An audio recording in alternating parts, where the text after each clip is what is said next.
Olá, aqui é o pastor Antônio Júnior e hoje eu tenho uma mensagem de alerta para o povo de Deus. Nós vamos falar sobre um pecado que desagrada muito ao Senhor e que tem trazido muita destruição no nosso meio.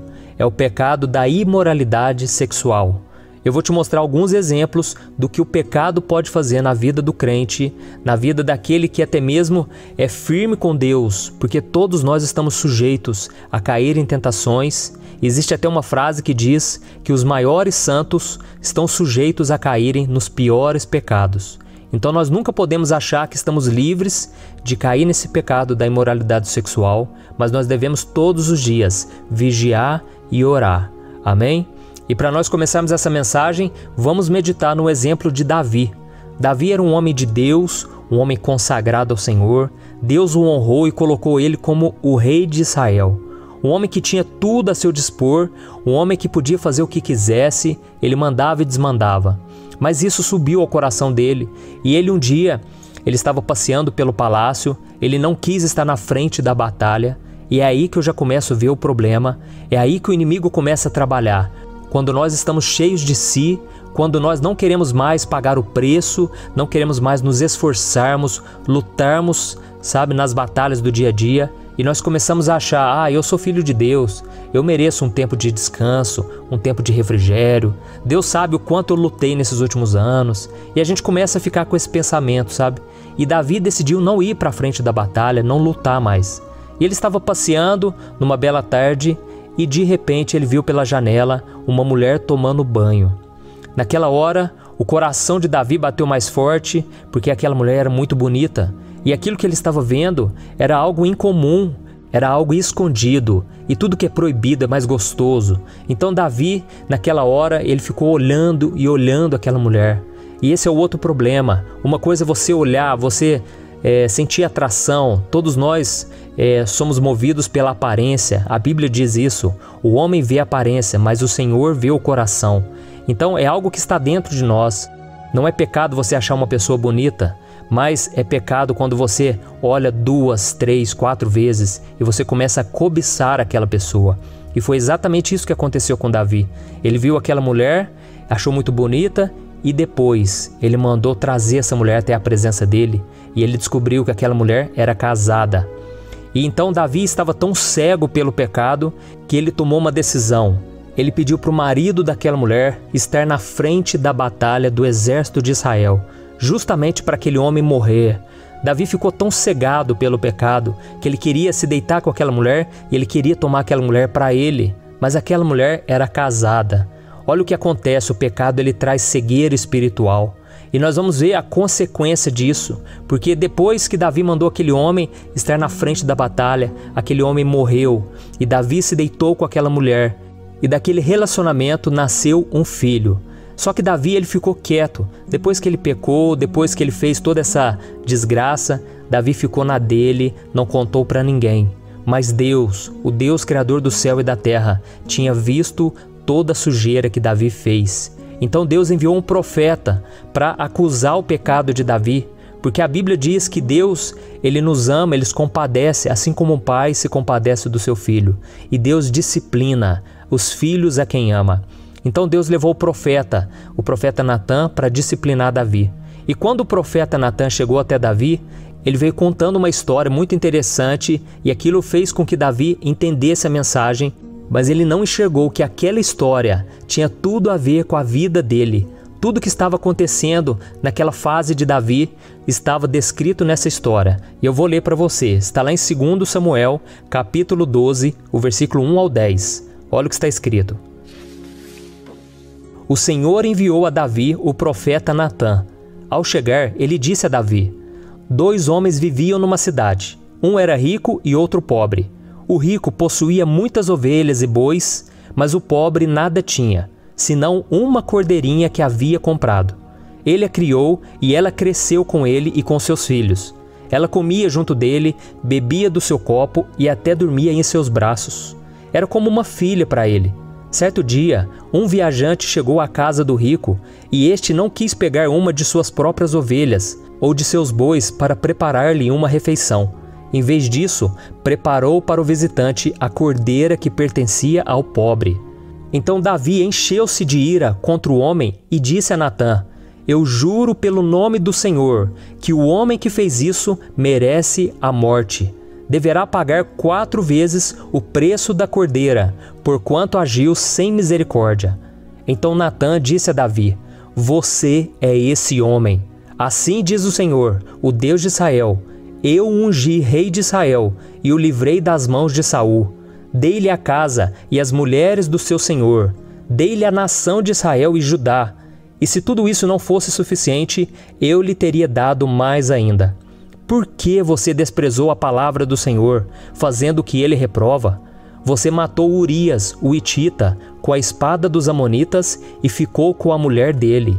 Por isso, a espada nunca se afastará de sua família, pois você me desprezou e tomou a mulher de Urias, o hitita, para ser a sua mulher.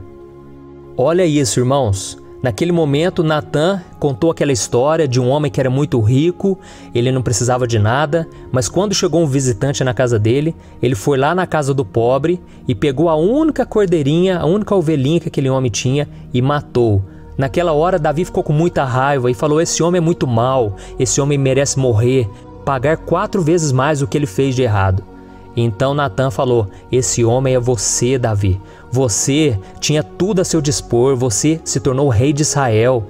Deus fez maravilhas na sua vida e mesmo assim você foi lá, pegou a mulher daquele homem, um homem simples que amava a sua mulher, um homem de família, e você ainda mandou matar aquele homem. Olha que coisa terrível. Por causa disso, Davi, agora a espada não vai sair da sua casa, vai vir desgraça. E se nós continuarmos lendo esse texto, irmãos, nós vamos ver que o filho que Davi teve com aquela mulher, com Batseba, ele morreu. Então foi um preço muito alto, sabe? E é por isso que eu resolvi gravar essa mensagem. Eu conheço irmãos, pessoas que são da igreja, pessoas que conhecem a palavra, já tiveram tantas experiências, Deus tem abençoado, mas hoje essas pessoas estão envolvidas no pecado da carne, na imoralidade sexual. Então nós precisamos pensar 2 vezes, 3, 4, 5, antes de pecar, irmãos. Uma coisa é você olhar. Nós vemos que ali Davi, ele olhou aquela mulher. Seria como se fosse nos dias de hoje a pornografia. Você olha com seus olhos, você consome aquele conteúdo pornográfico. Isso já é algo muito ruim, isso já é algo que te prejudica espiritualmente, te afasta de Deus e você precisa se arrepender. Você precisa lutar com todas as tuas forças, fugir da aparência do mal. Mas outra coisa é quando você comete aquele pecado, você se deita com uma pessoa. Eu sei que pecado para Deus, pecadinho, pecadão, não existe diferença, mas existem sim as consequências que são mais graves ou consequências mais leves. Um pecado de imoralidade sexual, ele pode destruir uma família, destruir vidas, ele pode trazer tanta destruição e nós precisamos fugir desse pecado. Amém? Então pense muito bem antes de fazer qualquer besteira. E nós vamos ver um exemplo aqui também, o exemplo de José. José, ele fugiu da aparência do mal, porque a Bíblia diz que José, ele estava no palácio de Potifar e um dia a esposa de Potifar deu em cima de José. A esposa de Potifar começou a cantar José, começou a falar palavras sedutoras para aquele jovem. Tudo porque o homem de Deus, a mulher de Deus, tem um brilho especial. Nós temos um brilho que este mundo não tem. E nós precisamos vigiar, porque o inimigo quer apagar esse nosso brilho. Ele quer tirar de nós a santidade, tá bom? E eu quero ler com você rapidinho. Está lá em Gênesis capítulo 39, o versículo 6 ao 10. Olha o que está escrito. José era atraente e de boa aparência. E depois de certo tempo, a mulher do seu senhor começou a cobiçá-lo e o convidou. Venha, deite-se comigo.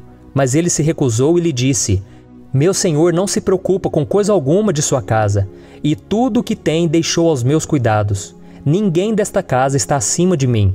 Ele nada me negou, a não ser a senhora, porque é a mulher dele.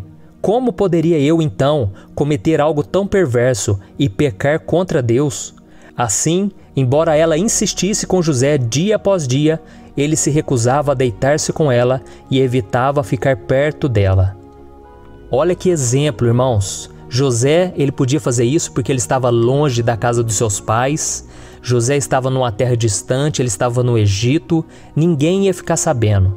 Sabe aquele momento que você pensa, se eu pecar aqui, o pastor da minha igreja não vai ficar sabendo, os meus irmãos da fé. Então isso se torna um facilitador, porque nós temos o medo, de sermos vistos pelas pessoas, nós temos medo de ser envergonhados diante das pessoas. Mas eu imagino que José naquele momento ele deve ter pensado, nossa, eu tive uma infância tão difícil, os meus irmãos me venderam como escravos, eu estou aqui sozinho no Egito, só eu sei o quanto é difícil a solidão, ficar esse tempo de solteiro. E outra coisa, eu estou novo ainda, com muita saúde, eu estou na flor da idade, eu estou com os hormônios à flor da pele. Então eu imagino que José pensou tudo isso naquele momento, mas ao mesmo tempo ele pensou, como eu posso fazer isso? Como eu posso desagradar a Deus dessa maneira? Porque se eu fizer isso, pode ser que os planos do Senhor para minha vida, eles vão se atrasar. Pode ser que eu venha impedir o agir de Deus na minha vida, então eu não posso fazer isso de modo algum. Eu vou correr risco de vida. E é interessante, irmãos, a gente observar que José, ele entendeu que todo pecado é pecado contra Deus. Ele disse, como eu poderia fazer algo que desagrade tanto ao Senhor? Então esse deve ser o nosso maior impedimento para não pecarmos. Não somente o fato de que as outras pessoas podem ficar sabendo um dia do que a gente fez, não. O que é pior, nós vamos desagradar a Deus. Então, meu irmão, você que está sendo tentado, saiba que a melhor forma de vencer o pecado é amar a Deus. Se você ama a Deus, você vai querer fazer as coisas que o glorifiquem. Essa é a melhor maneira de você vencer, mesmo quando não tem ninguém por perto, mesmo quando está ali na sua frente, o diabo já apresentou de bandeja para você todos os prazeres deste mundo. Mesmo assim você deve pensar dessa maneira, amém? Eu gosto muito de uma frase que o Agostinho disse, ele falou assim, ame a Deus e faça tudo o que você quiser. Vou repetir, ame a Deus e faça tudo o que você quiser. Sabe o que ele quis dizer? É que se você realmente amar a Deus como deveria, com todo o seu coração, toda a sua alma e todo o seu entendimento, você só vai desejar fazer aquilo que agrada a Deus. Foi isso que Jesus disse em João capítulo 14. Ele disse assim, se vocês me amam, obedecerão aos meus mandamentos. Então é simples assim, se nós amamos a Deus, nós vamos querer andar na presença dEle, nós vamos querer fazer o que agrada ao Senhor. Amém? E só para a gente finalizar, não quero tomar o seu tempo, eu quero ler o que o apóstolo Paulo disse em 1 Coríntios, capítulo 6, o versículo 18 ao 20. Olha o que está escrito. Fujam da imoralidade sexual. Todos os outros pecados que alguém comete, fora do corpo os comete. Mas quem peca sexualmente, peca contra o seu próprio corpo. Acaso não sabem que o corpo de vocês é santuário do Espírito Santo que habita em vocês? Que lhes foi dado por Deus e que vocês não são de si mesmos? Vocês foram comprados por alto preço, portanto glorifiquem a Deus com o corpo de vocês. Amém? Eu me lembro que essa passagem me ajudou bastante, principalmente quando eu era solteiro, eu estava esperando no Senhor, eu já conhecia a palavra e eu sabia que se eu me deitasse com alguém fora do casamento, aquilo poderia destruir minha vida espiritual. Então eu me reservei, eu vivi em santidade, não foi fácil, irmãos. Muitas vezes eu cobicei, muitas vezes eu caí no pecado da masturbação, foi muito difícil, mas eu lutei e graças a Deus o Senhor colocou uma pessoa especial na minha vida. Eu me casei com a Thaís com 28 anos, virgem, porque antes de eu me converter, eu não tinha tido relações sexuais, eu me converti com 18 anos e hoje eu vejo a importância de eu ter me separado, a Thaís também se separou, nós dois nos casamos virgem.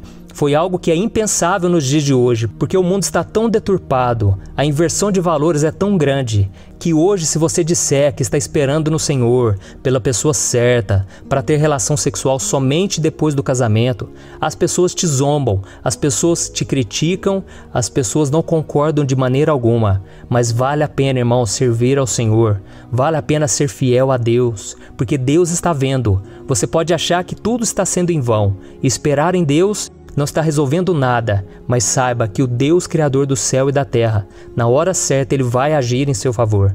Na hora certa Ele vai atender aos desejos do seu coração, porque você está se deleitando no Senhor. E esta é a promessa de Deus, que se você quiser e você obedecer ao Senhor, você vai comer do melhor dessa terra. Deus vai te abençoar sobremaneira. Amém? E agora, meu irmão e minha irmã, eu quero fazer uma oração por você. Você que tem tido a relação sexual fora do casamento, você que não tem aguentado esperar no Senhor, Eu quero orar por você, talvez que já tenha caído nesse pecado e agora se sente tão culpado, se sente sujo, se sente indigno de receber as promessas de Deus.